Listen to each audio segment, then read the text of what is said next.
This is Frontier Opening Bell, and I'm Temple Ashaju. Thank you for joining us this morning. We have Bosun Amofaya, Executive Editor, here at Frontier Africa Reports, joining us this morning. Bosun, good morning. Thank you. Good morning. Thank you very much. Where were the markets yesterday? Let's look at the indices that we track here on the program. The NGX, Nigerian Exchange, was flat, 000 at 37,857.24.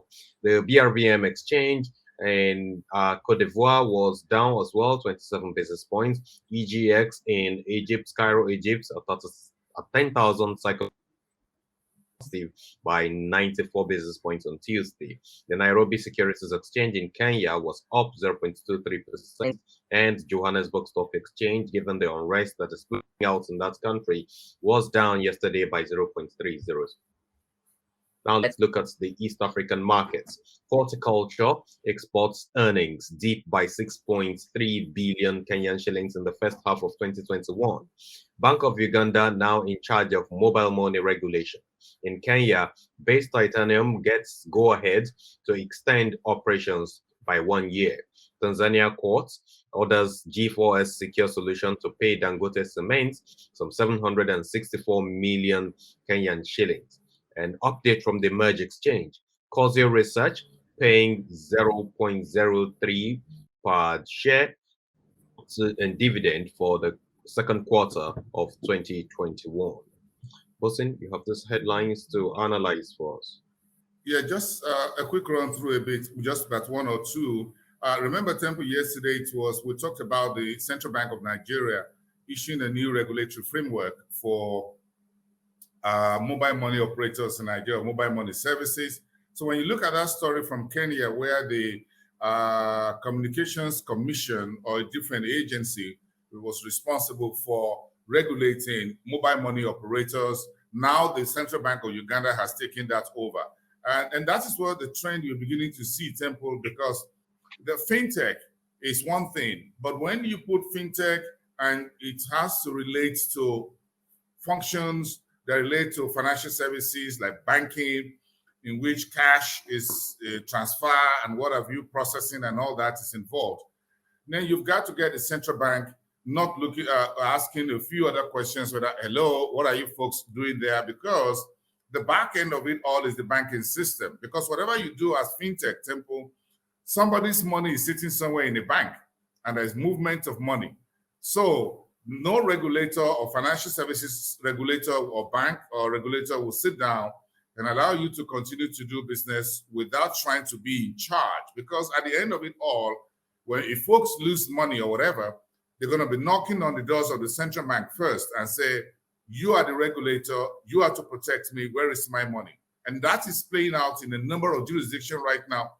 Even in Kenya, when you look at the cases and the number of cases, and in South Africa, where folks had been seriously burnt through Ponzi schemes and all of that.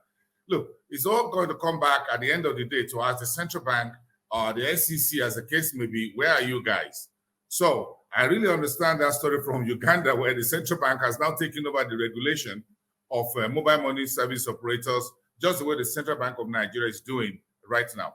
Now, horticulture exports in Kenya down by 6.3 billion to about 77 billion in the first half of the year. I think that is coming through on the back of the virus wave that surged in the last couple of months, within the past 6 months. Remember, last year, the Kenyans were able to do a whole lot of decent exports when it comes to horticulture, tea, coffee, and all of that to Europe and elsewhere. Now the virus seemed to taper off in some parts of the world. So perhaps demand for horticulture and exports from other places are heading in the same market where Kenya used to have a strong holding. Then you find a bit of restrictions across Nairobi and a few other places in Kenya. Perhaps, I think some of that are beginning to impact on the earnings. But 6.3 billion, that's an average of about 1 billion shillings a month. Temple, that's a whole lot of money, even by going by Kenya's exchange rate. The titanium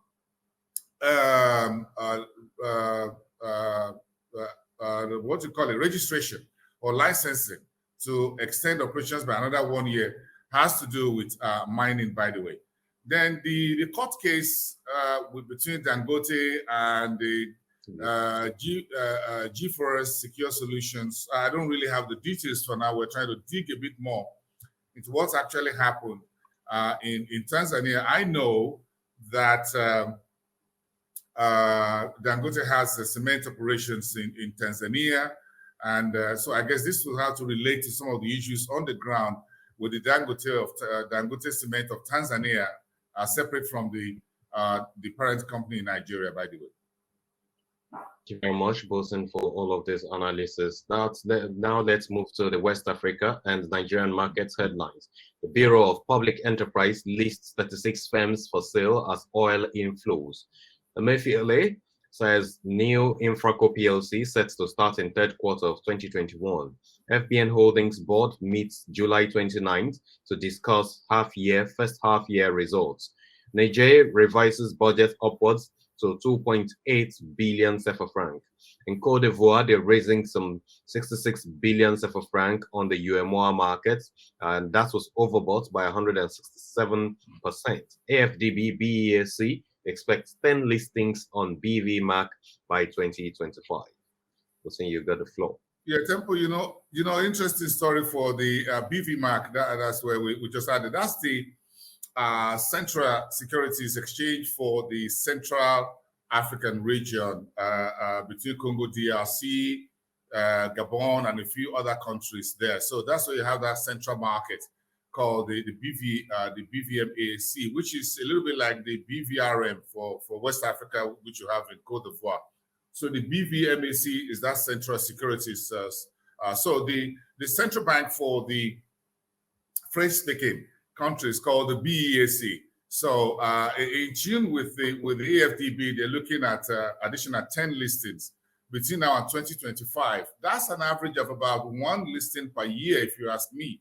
Not so significant, by the way, but if you consider the fact that that stock exchange has a number of companies, very small. I think Cameroon has about 3 or 4 companies on the BVMAC. A few other countries within that region, Central Africa, has their own there. So it's the one market we'll be focusing on here on Frontier Africa moving forward to bring them into the whole conversation as the case may be. Then, of course, you're looking at Nigeria, quite a whole lot of stories. I don't want to take much time, but again, the BP, NIPC, the vice president yesterday was the chairman of the National Council on Privatization, the Nigerian Exchange Group, Oscar Oyema, Uchenna Orji was there, the NNPC Group Managing Director was there, Andrew Nevin from PwC was there, the head of NIPC, the head of BP, Alex Oko was there, Tony Elumelu was there as well, he spoke, the chairman of Sahara Energy was there, everybody were there yesterday, and I think it was quite a very big event. You got the AfDB Director General for Nigeria also attending. We have a few folks from the foreign missions from South Africa, from Turkey also, or Poland. We got quite a whole lot. Full house yesterday, Temple. I had the privilege of moderating that event. Quite a whole lot about Nigerian opening up, because right now the revenue from oil is gone into all servicing of debt, Temple. So the administration of President Buhari has it here already. It has to look for free money of where to get money, either through concessioning or outright sale of some of the enterprises from power to water, hydro, and whatever. So they're putting all hands on deck right now, because if you do this, they'll be able to get a whole lot and maybe turn these enterprises into profitable venture moving forward, having taken a whole lot of lessons, according to Mr. Vice President, from the power sector reform that's been done. The good news again was the InfraCo, which is Infrastructure Company PLC. They have been headhunting over the last couple of months. Godwin Emefiele, the central bank chief, also spoke about it, and he said that InfraCo will start this third quarter. How that will be a game changer, 1.5 trillion naira as a start-off money funding for that. That is also there. Then you have Uchenna Orji talking about the NSIA being the investment window and co-investor and co-partner for anyone who wants to invest in Nigeria. Good news there, by the way.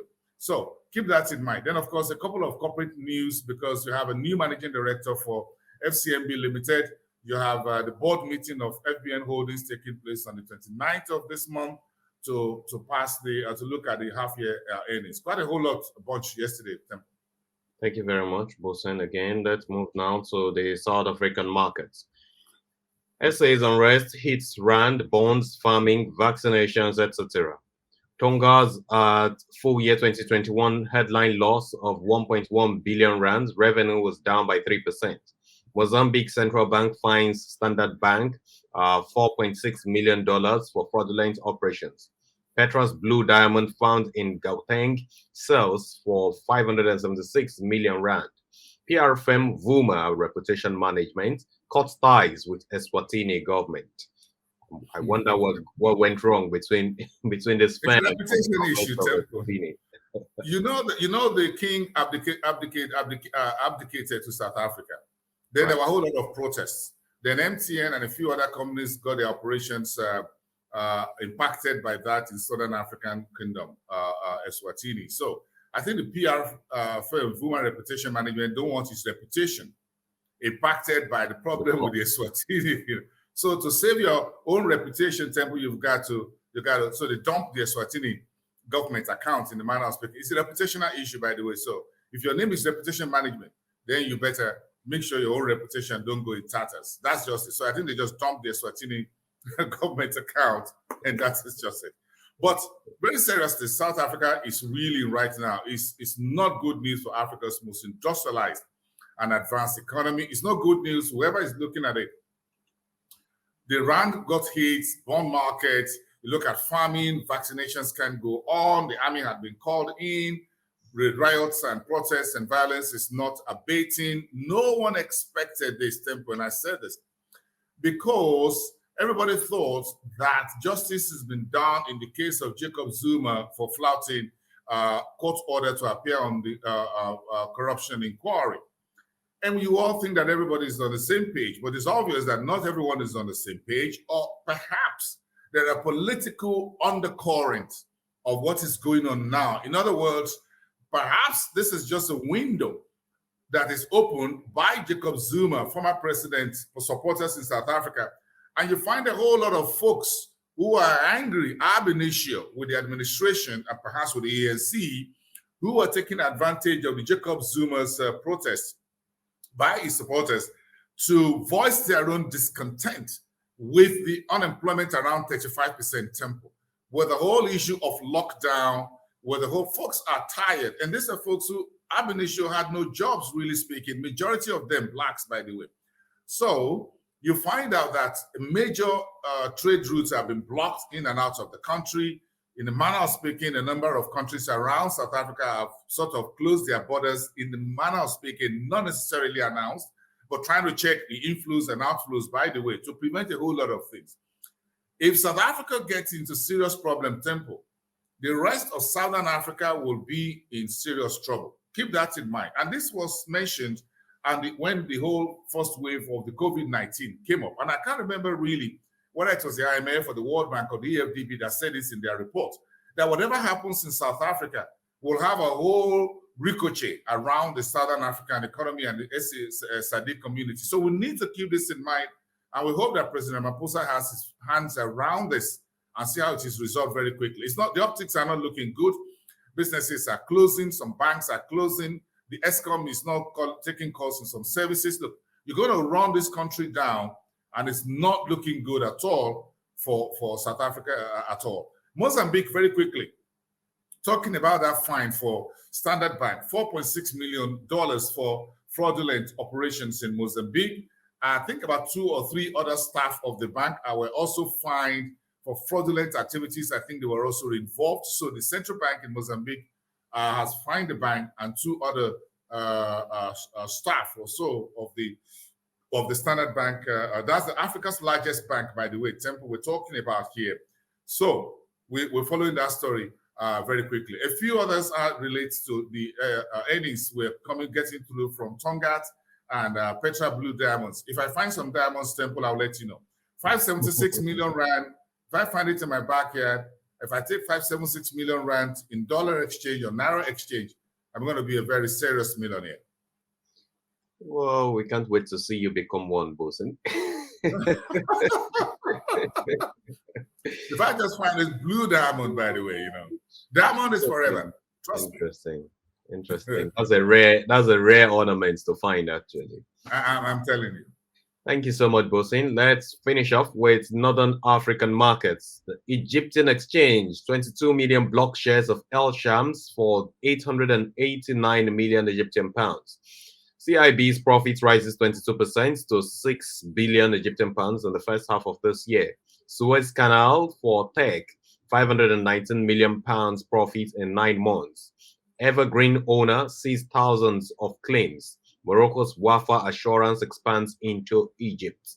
That is where the money is, isn't it? I think I tell you, you know, Egypt is where the money is. Yeah, you can see a few downside as it were, but that economy is pulling its weight. And I'm happy for the Egyptians, by the way. And that block sale you talk about, that's about 22 million block shares in El Shams. You know the market very well, Temple. You're an experienced reporter. That volume give you that, and that's had helped the EGX to grow. You show the market data earlier on, and you can see Monday, Tuesday, the Egyptian stock market had been in positive territory. The rest, you got a few earnings from CIB, which is a bank.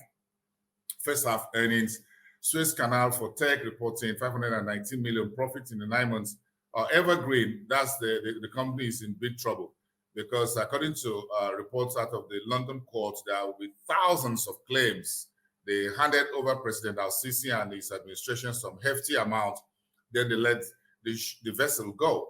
Now the Japanese owners or so will have to deal with thousands of other claims that will be coming. Because if you remember, Temple, what happened during that blockade for a couple of days was that those who want to go through the canal both ways, either ways, can move because the vessel was positioned, the Evergreen was positioned this way. So, so you're going to pay damages both ways. So those who want to get out of the canal and those who want to pass through the other way, through the Mediterranean. So it's quite a whole lot of mess for that particular company right now. We'll see how this unfolds. And it's not going to end anytime soon.